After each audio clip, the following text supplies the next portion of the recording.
Olá, começa agora o programa Trabalhador em Foco, esse programa que é uma realização do Movimento Sindical de Petrópolis, através da união de diversos sindicatos que fazem com que eu tenha a oportunidade de levar para você aí de casa há quase 10 anos informações precisas e relevantes de alta qualidade sobre o dia a dia de todos nós trabalhadores. E é por isso que eu tenho o prazer de hoje, mais uma vez, receber aqui a equipe do CDDH, Centro de Defesa dos Direitos Humanos. Para quê? Para falar sobre situação análoga à escravidão. Hoje eu converso com a Tatiane Lanzetti, que é advogada, junto com a Caroline Cardoso, também advogadas. Meninas, sejam muito bem-vindas, é um imenso prazer receber duas mulheres que trabalham em prol de direitos humanos para a gente falar sobre um tema tão horroroso. Obrigada, boa tarde a todos. Obrigada, boa tarde a todos. O prazer é nosso e nos sentimos muito honradas e muito felizes com o convite. Maravilha. Vamos lá, gente. O tema, situação análoga à escravidão, ele volta assim, ó, de tempos em tempos a gente vê. Eu tô aqui há 10 anos e me lembro muito bem de ter ido no Rio de Janeiro gravar com uma juíza, desembargadora, promotora, na época em que encontraram chineses no fundo de uma pastelaria. Mas a matéria de pauta, a principal, era que encontraram carne congelada que parecia de cachorro. Eu nunca me esqueci disso porque a imprensa deu mais valor à carne congelada que parecia de cachorro. Não diferente do momento que a gente está vivendo agora, que mais importante foi o Drake ter cancelado a participação dele no Lollapalooza, e não a matéria de possibilidade de situação análoga à escravidão. E sim, hoje eu estou extremamente mal-humorada, porque esse tema me incomoda pessoalmente, porque todos nós, de alguma forma, às vezes somos um tanto quanto corresponsáveis pela nossa sociedade não mudar. A gente precisa falar, ensinar, discutir a respeito disso, e é por isso que hoje, lembrando desses dois casos que me assustam, e eu tenho certeza que assombram vocês, que estão as duas advogadas do CDDH, e também uma parte da nossa, vou dizer uma parte dos nossos telespectadores, eu queria que vocês falassem para mim, para quem ainda não sabe esse termo difícil, o que significa situação análoga à escravidão.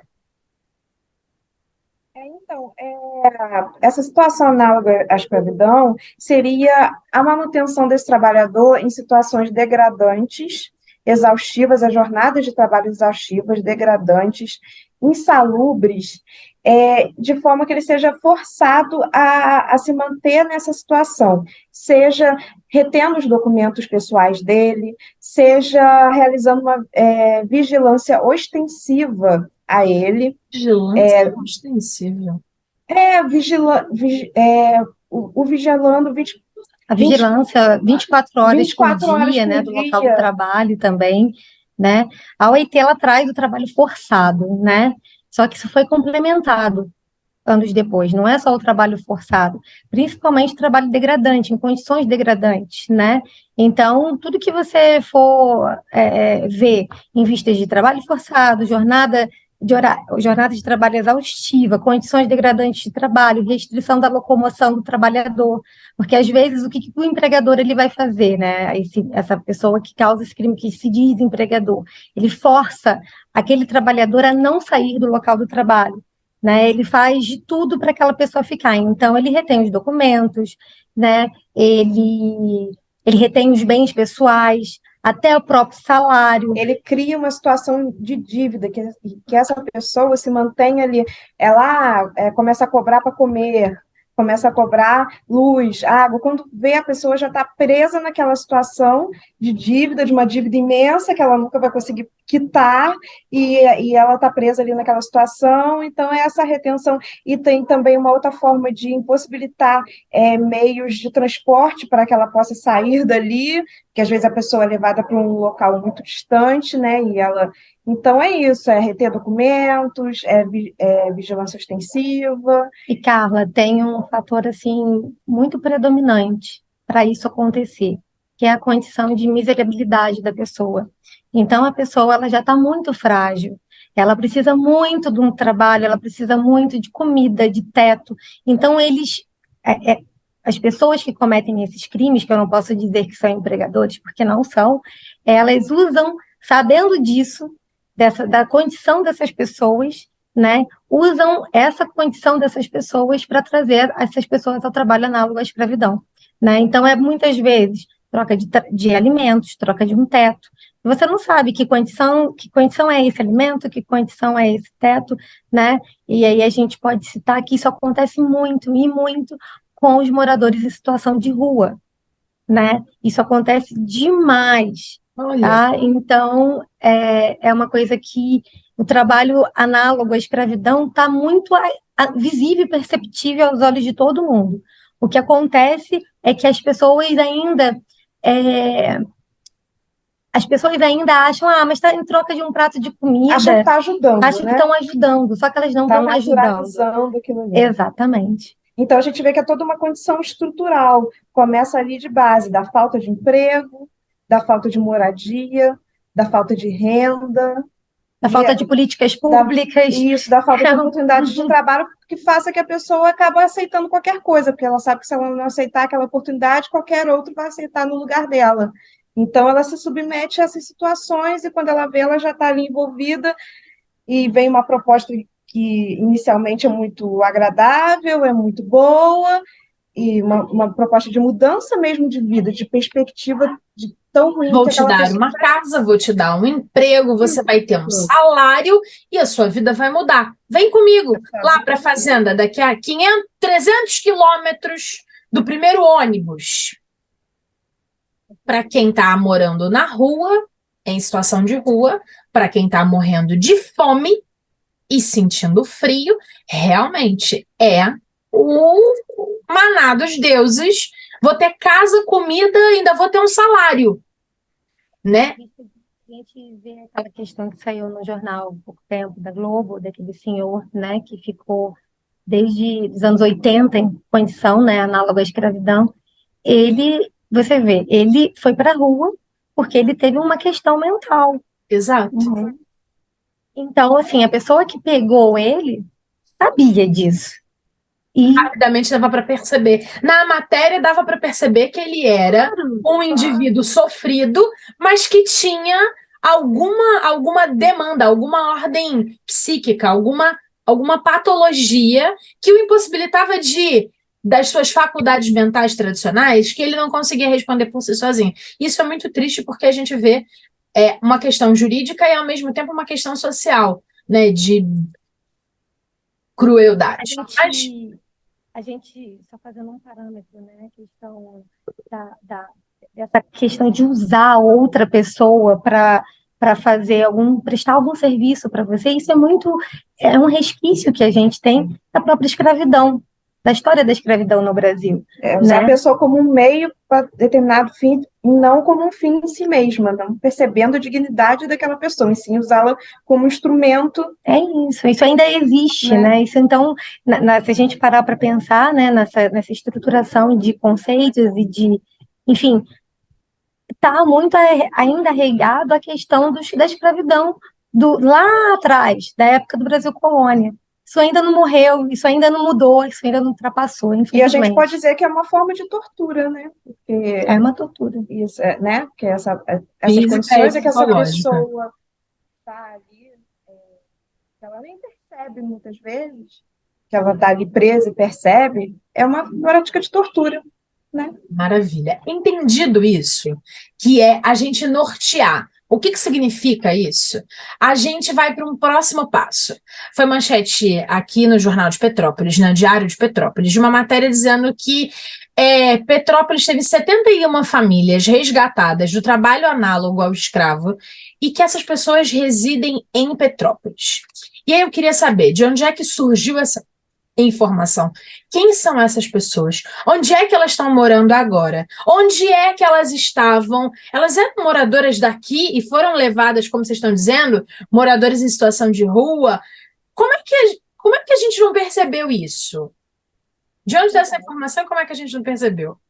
Na verdade, essa informação ela foi trazida para nós, que também nos causou muita surpresa. O próprio Daniel Xavier, que foi o rapaz, o jornalista que fez a matéria conosco, né? Ele trouxe essa informação para a gente, que realmente está disponível no SECAD, né? Que é um portal, que tem do governo federal, que é consulta, seleção e extração de informações do CAD único. Então, está lá essa informação. Porém, a gente não tem dados dessas famílias. A gente não consegue saber quem são, quantos são, qual é a cor, enfim, se tem crianças, a gente não consegue saber mais nada. O CDDH, né, a gente, como não é um órgão de denúncia, a gente não recebe essas denúncias. Muitas vezes, né, quando alguém chega aqui com uma demanda para a gente, que a gente entenda que é uma denúncia a se fazer, a gente direciona para os órgãos competentes, né, de denúncia. Mas a gente não tem pessoal, não tem tempo, até porque a gente participa de muitos projetos, muitas questões, a gente não tem tempo de ir até esses locais, nem equipe preparada, assim, no sentido de poder proteger a nossa integridade física, de ir até esses locais de denúncia, apurar se realmente está acontecendo essa violação. Então, o que a gente vai fazer? A gente vai ligar para o Disque 100, que é o Disque para violações de direitos humanos em geral, incluindo essa questão do trabalho escravo, que é uma violação, claro, de direitos humanos. Tem o Disque 100, o Ministério do Trabalho, o Ministério Público do Trabalho, os sindicatos. Então, a gente vai trabalhar junto com esses órgãos públicos, aí eles sim vão poder apurar e gerar estatística, enfim, apurar esses números. A gente aqui é só um canal do primeiro atendimento ali para encaminhar para esses outros Direcionar órgãos. para a pauta do Direcionar. Mas a gente tentou identificar essas pessoas e é extremamente difícil, não é fácil, a gente não conseguiu. As informações Infelizmente. são veladas, elas são informações de baixa qualidade que são oferecidas nesse portal do governo federal, porque Petrópolis, enquanto uma unidade, enquanto um município, ele sabe que tem tanta família aqui que foi retirada da situação análoga à escravidão na avaliação de vocês? Olha, ontem eu tive um bate-papo com uma professora de história incrível e ela disse para mim que uma vez ela foi levar os alunos dela no Museu Imperial e aí ele disse, e lá uma guia disse que em Petrópolis não teve escravidão. Então, a guia dentro do museu. A guia dentro do museu. Petrópolis não teve escravidão. Isso. E aí, assim, eu não vou falar quais os nomes, mas assim, isso é uma coisa que me assusta muito, vindo a gente pensar, né, que a cidade de Petrópolis, né, tem esse título de cidade imperial, ela não pode ter certas coisas. Então, ela não pode ter escravidão, né? Ela não pode, quem colonizou Petrópolis foram os colonos alemães, mas quem quem construiu até a casa dos colonos alemães foram os braço negro. E isso não é dito, isso não é falado. Então, Petrópolis, né, tem esse histórico de esconder a história que ela não quer que apareça, infelizmente. Sim. Né? Então, eu acredito que vem muito dessa questão histórica também, sabe? Essa questão de não ter registros. A gente não tem muitas informações, porque tem essa questão manter essa do cidade imperial, da monarquia, imperial. Né? Tem muita coisa disso. É difícil você registrar um boletim de ocorrência com racismo na delegacia aqui em Petrópolis. Isso é um parêntese que eu estou dizendo. Então, imagina só um trabalho em condições análogas à de escravidão. E essa falta de informações completas, Carla, ela gera muita dificuldade na responsabilização desses autores, na reparação dessas vítimas. O que aconteceu com essas vítimas? Para onde elas foram direcionadas? Porque quando a pessoa sai dessa situação de trabalho escravo, ela sai sem nada, ela tem que recomeçar do zero. O que aconteceu com essas vítimas? Além disso, dificulta a fiscalização, porque em quais locais que essas vítimas estavam para que essa fiscalização seja mais efetiva, para que a gente possa, né, contabilizar dados estatísticos quanto a isso, que locais que isso está acontecendo, de que forma que isso está acontecendo, dificulta a criação de leis voltadas para isso também. Uhum. Então, essa falta de números ficam mascarados. É simples assim, a conta é assim, prejudicial. A gente não contabiliza e aí a gente não regulamenta. Não existe. É simples assim. Não precisa regulamentar porque não existe. Então Até reconhece que existe, mas aonde que existe, entendeu? Aonde pode existir? Existe pouquinho. O percentual é pequeno e a gente acabou de sair de um governo federal que falava que as minorias que se curvassem. E se a gente passou por 4 anos de um governo federal que falava que as minorias se curvassem, vamos combinar que em 3 meses, a gente está gravando hoje é dia 31 de março, esse programa vai ser veiculado depois, com 3 meses de governo, mesmo sendo o Papa virando o novo presidente, junto com todos os arcebispos, com uma pseudo-conexão com o divino, em 3 meses não dá para poder resolver todos os problemas do mundo, né? Não que daqui a um ano a gente não volte aqui para reclamar que não aconteceu nada, mas mais do que isso, né? A gente veio de 4 anos em que as minorias tinham que se curvar. Gente, situação análoga à escravidão está abaixo da minoria. Não é verdade? Porque tirou o direito de humanidade, você voltou no tempo, falou de escravidão, ou seja, então esses números são ruins, eles são pífios, as informações realmente não era para ninguém ver. Estava falando, né, que tem uma amiga historiadora e tal, não sei o quê, e a gente aqui no Trabalhador em Foco vive falando sobre a questão do racismo. O racismo estrutural, a gente conversou com o Felipe, que é agora do Disque Antirracismo, porque se você viu uma coisa, você pode ligar, você pode tentar dar suporte e tal. E quando a gente fala desse racismo de Petrópolis, eu acho muito interessante a gente lembrar que todo mundo tem uma sensação estranha, que é quase que no corpo, de que Petrópolis, o centro histórico, assim, que ele é dividido, não é? A gente olha e fala assim, é do obelisco para lá e do obelisco para cá. Aí eu, tonta que sou, sempre achei que era uma sensação minha. Mas não. Aí um dia, estava conversando com Mariângela Gomes, nossa entrevistada corriqueira aqui, mestre em História, está escrevendo um projeto para o doutorado, que trabalha especificamente a questão de gênero e raça. E ela estuda o final dos anos ali, oitocentistas, ainda na escravidão. E a Angela chegou para mim e falou assim, Carla, não é sensação, não. A catedral era a igreja dos brancos, e a do Rosário era a igreja do preto. E aí essa sensação que a gente tem até hoje vem de lá. Porque um foi passando para o outro, que lá na Paulo Barbosa é mais barato. Lá na Paulo Barbosa é mais feio. Lá na Paulo Barbosa é menos pintado. Lá para o final da Rua Teresa. Ali naquela rua do lado do Rosário. Nossa, aquele mercado popular. E a gente está carregando até hoje essa fala, esse posicionamento. E aí é tão top falar, porque eu tenho um colega que abriu um restaurante lindo, que está lá, do lado da igreja. E outro dia desse ele falou para mim assim, Carla, eu preciso que as pessoas saibam. E aí eu, muito básica como sou, falei para ele, 2 alternativas, você muda a história de Petrópolis ou então você vai gastar muito dinheiro em publicidade. Porque as pessoas já entenderam o lado ainda, em 2023, o lado dos brancos e o lado dos pretos. E isso é muito triste e a gente só estou trazendo essas coisas porque elas só corroboram para o que vocês estão me dizendo. A gente ainda vive numa... Petrópolis é uma cidade que é assim, por suas características sociais. A gente quer esconder que aqui teve escravo. E eu vou te contar uma coisa. Não foi só a sua amiga, professora de história, que já ouviu isso. Eu trabalho no Museu Imperial. Eu produzo um espetáculo que se chama Um Sarau Imperial, junto com a empresa do meu marido. Todo mundo que assiste Trabalhador em Foco já me ouviu falando de museu em algum momento. E é isso mesmo, as pessoas falam. E aí, às vezes, eu me dou um trabalho, porque quando estou lá, eu estou como produtora, aí eu falo, não é isso. Em Petrópolis houve escravidão, é importante ressaltar que o imperador Dom Pedro II, na sua casa de verão, não tinha escravos, tinha serviçais remunerados. É diferente dizer que a cidade não tinha e dizer que o imperador na sua casa não tinha. Eu sempre corrijo, porque eu acho que vale a pena, porque eu acho que o mundo é o lugar da educação. E aí vamos continuar para a nossa pauta, porque senão a jornalista que adora esse tema fica falando muito e a gente já está chegando quase no final do nosso bate-papo de hoje. Então, assim, esse tema me atiça, esse tema me incomoda e eu sei que existem alguns tipos de situação análoga à escravidão diferente. E numa boa matéria, na matéria do Diário de Petrópolis que eu li, eu vi que vocês pontuaram 3 tipos. Acho que a gente só vai conseguir falar do primeiro nesse programa, mas vamos lá.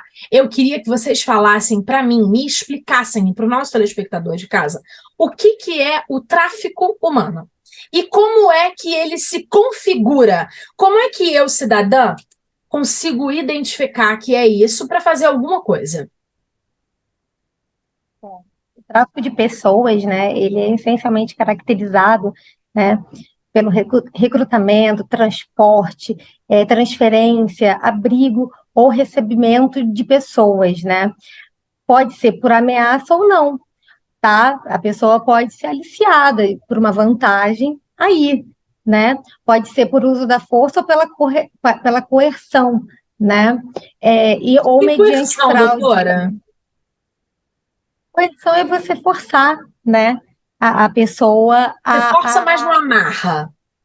exatamente, vamos, vamos, vamos, vamos, vamos, e aí a pessoa, né, vai, Ou pode até ser forçado mesmo né? como uma modalidade de sequestro. A, Quando a pessoa já foi. quando dizer, pode ser pelo sequestro, mas a coerção, né? Vamos, vai ser bom, vamos. É a fraude que a gente fala, né? A grande fraude, por meio da fraude, né? Então, a pessoa acaba indo por diversas maneiras, caindo nesse bote, né? E indo para um outro lugar, né? E nesse outro lugar ela pode ser forçada a fazer diversos tipos de trabalho, seja sexual, seja dentro do narcotráfico, seja o de escravo, seja até os de órgãos, né? E aí a pessoa acaba até morrendo, porque existe isso também que nem é trabalho, aí é assassinato, aí morre, mata a pessoa, Então, assim, o tráfico de pessoas, essencialmente, né, tá nessa questão de você transportar uma pessoa para um outro lugar, seja de forma coercitiva, seja de forma fraudulenta, e obrigar essa pessoa, né, a trabalhar ou fazer alguma situação, participar de algum crime, enfim, de que não queira participar, mas está ali coercitivamente ali forçada a fazer, né? Perfeitamente. Um outro, a gente consegue ainda mais um. Vamos lá. Além dessa relação do tráfico, de pegar a pessoa e levar para um outro lugar, tem a questão da escravidão sexual. Você até chegou a falar, peguei aqui, levei para lá e a coloco numa situação de escravo sexual. Queria que você explicasse melhor isso.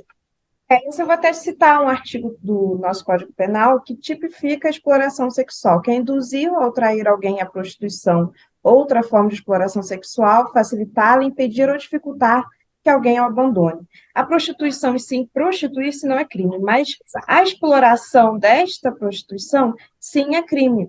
Então, ela possui como parte intrínseca a violência física e emocional, que as vítimas permaneçam nesse estado de vulnerabilidade perante esses aliciadores. A gente sabe que é um comércio, né? Acaba sendo uma coisa, são mesmo facções criminosas gigantes, né? Então, existe em todos os setores do mercado sexual, incluindo a prostituição de rua, os clubes de strippers, lojas de pornografia, casas de massagem, enfim, todos esses locais, e está muito ligado também à questão de gênero, né? Que a grande maioria dessas vítimas são mulheres, mulheres trans, que muitas vezes se veem, né, colocadas na rua pela própria família, não tem outra alternativa, acaba sendo vítima, né, dessas questões. Uhum. Então, a gente vê que isso engloba várias outras pormenores, né? Perfeito. E, por fim, o trabalho escravo doméstico. Esse sim, a gente consegue até mais ou menos entender, mas eu queria que vocês explicassem para a gente finalizar o programa de hoje. Como eu disse antes, né, o trabalho doméstico, né, ele acontece no âmbito residencial. E dentro do âmbito residencial, a casa é fechada. Você não vê, as pessoas que passam na rua não vê, como eu falo, né? Não sabem o que está acontecendo ali. Então, o que eu quero falar como ponto desse trabalho escravo doméstico, que ele é o resquício da era lá colonial, da escravidão, mais uma vez, que ele não acontece somente com terceiros, com a Maria que eu contratei e botei dentro da minha casa, acontece muitas vezes quando a família obriga a própria mãe daquele lar a deixar os sonhos dela, as vontades individuais dela também, e a passar a mão a cuidar somente daquele lar. né? Então, aquilo ali também é um trabalho escravo. A mãe acaba também executando um trabalho escravo, sem sentir, sem Aquele perceber. estigma da mulher que ela tem que cuidar de todos. Isso, ela Ela tem abandona que o sonho sempre de cuidar. estudar, abandona a vontade de trabalhar, e aí, às vezes, o marido, quando você percebe o marido, os filhos, obrigam aquela mãe, mãe, tem que fazer almoço aqui agora. E aí também atrela também a questão da violência doméstica. Então, o trabalho escravo feminino, e aí no âmbito residencial, ele acontece demais, né? E quanto à questão dos terceiros, né, das empregadas domésticas mesmo, acontece demais quando aquela mulher que larga a sua família, vem tomar conta de uma outra família, ela se vê deixando a família dela de lado. Ela fica ali naquele âmbito, né? Ela perde a identidade da família, a identidade dela, a própria identidade, ela perde a família dela para tomar conta de uma outra família. E muitas vezes ela dorme no trabalho, né? Ela não pode sair, porque às vezes no sábado à noite, quando ela pode sair, ela tem que tomar conta do bebê, porque os patrões vão sair para ir numa balada, né? Então ela vai cada vez mais ficando ali. E aí muitas vezes se confunde essa relação, confunde na questão do próprio pagamento, da pecúnia, do dinheiro. E aquele Ela discurso, é parte da família. isso, Ela é parte da família. ela é parte da família, mas muitas vezes ela não pode comer na mesa com o restante da família, né? Muitas vezes eles pedem uma comida, mas não oferecem a ela. Ah, vamos viajar com a gente, vamos dar um passeio, vai ser legal para ficar cuidando das crianças, entendeu? É aquela coisa que é da família, mas tem uma Não é série bem de assim, restrições, pode se né? enquadrar em escravidão. Perfeito. Meninas, eu queria agradecer de verdade, nosso tempo estourou, mas a gente volta para continuar falando sobre o tema?